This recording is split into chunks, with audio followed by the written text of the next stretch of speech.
बिहार डूबता है तो डूब जाने दो, लोग मरते हैं तो मर जाने दो, फसलें बर्बाद होती है तो हो जाने दो।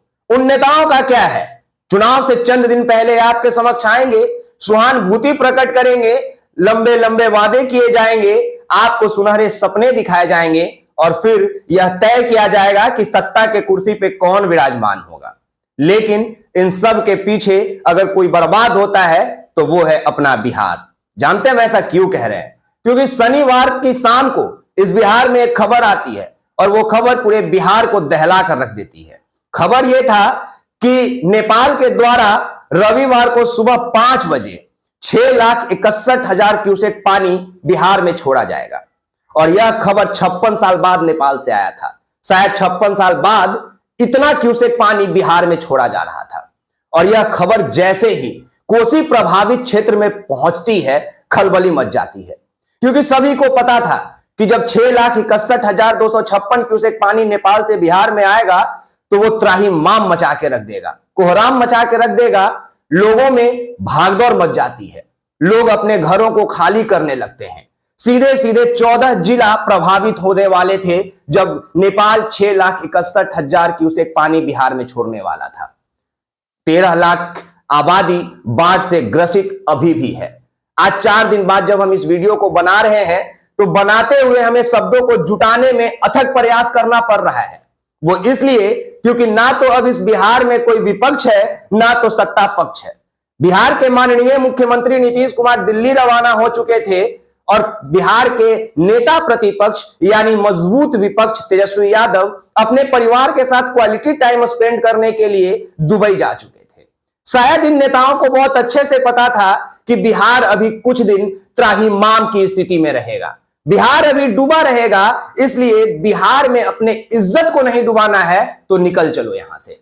और वो लोग बिहार को भगवान भरोसे छोड़कर क्वालिटी टाइम स्पेंड करने बड़े शहरों का रुख कर लेते हैं। और उसके बाद जो विकराल स्थिति इस बिहार में उत्पन्न होती है, जो देखता है उसकी रूह कांप जाती है। कोई देखता है कि ट्यूब में एक छोटी सी बच्ची दहते हुए जा रही है तो कोई अपने 1.5 साल के बेटे को तसला में रखकर कोसी के धाराओं में इसलिए प्रवाहित कर देता है कि शायद आगे जाएगा तो कोई उसको छान कर बचा लेगा। उन तस्वीरों को जितने लोगों ने भी देखा उन सब का दिल दहल गया। और तब सामने निकलकर आते हैं कुछ समाज सेवी लोग, वो समाज सेवी लोग जो अपने बिहार को बदलता हुआ देखना चाहते थे, वो समाज सेवी लोग जो अपने लोगों को मरते हुए नहीं देखना चाहते हैं। उसके बाद बिहार के नौजवान अपने सर पे कफन बांध कर निकलते हैं उन लोगों को बचाने के लिए। जिससे जितना हो पाता है वो उतना मदद करते हैं। कोई खाना का वितरण करता है, कोई तैराक पानी में घुस घुस कर लोगों को बचाने लगता है। देर से ही सही लेकिन सरकार की नजरें बिहार की तरफ आती जरूर है। एनडीआरएफ का टीम बिहार को मदद करने पहुंचता है। लेकिन बिहार की स्थिति इस कदर खराब हो चुकी थी कि जब वायुसेना का एक हेलीकॉप्टर मुजफ्फरपुर के ओराई में बाढ़ पीड़ितों को राहत पहुंचाने पहुंचती है तो वो हेलीकॉप्टर भी बाढ़ के चपेट में आ जाते हैं। फिर उसके बाद मुजफ्फरपुर के ओराई के वहां के अस्थायी निवासी अपने जान पर खेल के उन हेलीकॉप्टर के पायलट को और जो सुरक्षा कर्मी, जो राहत कर्मी थे, उनको बचाने में दिलो जान से जुट जाते हैं। कोई अपने हाथ से पंखा झल रहा होता है तो कोई उस हेलीकॉप्टर के पायलट का तलवा लगा रहा होता है। लेकिन यहां पे अगर सभी तस्वीरों को एक फ्रेम में जोड़कर आप देखें तो एक ही तस्वीर बनती है। और वो तस्वीर ये कि बिहार चाहे डूब जाए चाहे बर्बाद हो जाए, नेताओं को कोई खास प्रभाव नहीं पड़ता है।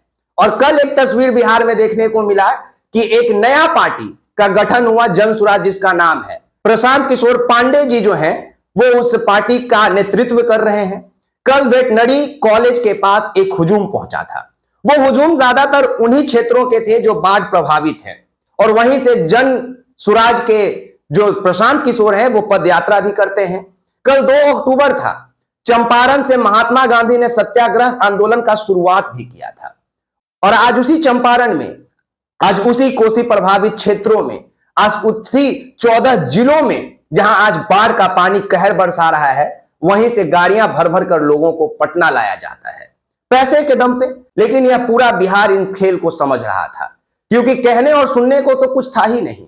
आदमी कहे भी तो किससे? न पक्ष है न विपक्ष है। बस उन नौजवानों का साथ था, उन बिहार वासियों का प्रेम था जो अपने जान पे खेलकर अपने लोगों को बचाने में लगे थे। 2 वक्त का खाना ना सही, कम से कम 1 वक्त उनके सामने खिचड़ी रख रहे थे, और यह सब आपसी सहयोग से हो रहा था। जब सरकार की नजरें बिहार की तरफ पड़ती है तो पैकेज का घोषणा हो जाता है कि बाढ़ पीड़ितों के लिए इतना रकम दिया गया, लेकिन मैं रकम इसलिए नहीं बता रहा हूं कि वो शायद ही बाढ़ पीड़ितों तक पहुंच पाएगा।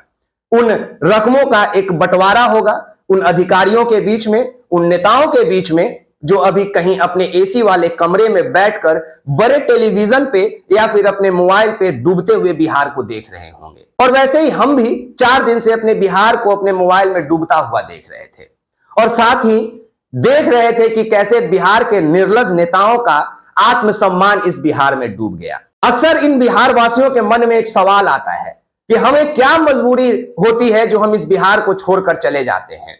तो बिहार के बर्बाद होने का, बिहार के पिछड़ा होने का, बिहार से भारी मात्रा में पलायन होने का असली वजह यह बाढ़ है। यह कोसी नदी, जिसको बिहार का शोक कहा जाता है, हर साल कई जिंदगियों को लील जाती है। कई युवाओं के डिग्रियां कोसी में प्रवाहित हो जाती है, कई बच्चों का भविष्य बर्बाद हो जाता है। और जब लोग अपने आंखों से अपने जिंदगी को बर्बाद होते हुए देखते हैं तो वो तय करते हैं किसी दूसरे राज्य में पलायन करने का और वहां अपने जिंदगी को गुजर बसर करने का। नमक रोटी खाएंगे लेकिन कम से कम जीवित तो रहेंगे, क्योंकि जो लोग बाढ़ में फंसते हैं, जो लोग बाढ़ में पीड़ित होते हैं, वो बहुत अच्छे से इन नेताओं के चल चरित्र को देख पाते हैं। उन्हें यह आभास हो जाता है कि हम चाहे बिहार को बदलने के लिए कितने भी नेता को बदल ले, ये बिहार नहीं बदलेगा, क्योंकि सभी को पता है कि यहाँ के सभी नेता एक ही थाली के चट्टे बट्टे हैं। तभी तो आज ना इस बिहार में नेता प्रतिपक्ष है, ना ही इस बिहार में पक्ष है। अगर इस बिहार में कुछ बचा है तो वो बिहार जो आधा डूब गया है, और वो बिहार जो आधा उन डूबे बिहार को बचाने में लगा हुआ है। बात बाकी आप एक्सपोज मीडिया देख रहे हैं, मेरा नाम विकास राज है। आज के वीडियो में आपको बहुत कुछ खास सुनने और देखने को नहीं मिलेगा। जानते हैं क्यों? क्योंकि ये सभी बातें आप पिछले 4 दिन से अपने घर में बैठकर अपने मोबाइल पे देख रहे होंगे। और अफसोस की बात यह है ना साहब कि ये वीडियो जिन बाढ़ पीड़ितों के लिए हम बना रहे हैं ना, शायद वो लोग देख भी नहीं पाएंगे, क्योंकि कौन अपने जिंदगी को बीच मझधार में खड़ा करके हाथ में मोबाइल लिए बैठा होगा, जरा सोच के बताइए ना। तो वैसे ही जैसे दुबई में बैठकर नेता प्रतिपक्ष तेजस्वी यादव एक वीडियो बना देते हैं, वैसे ही हम भी अपने कमरे में बैठकर एक वीडियो बना दिए, क्योंकि हम अपने बिहार को छोड़कर नहीं जाएंगे, हम अपने बिहार में ही रहेंगे। और ये बिहार हमारा है, उन नेताओं का नहीं।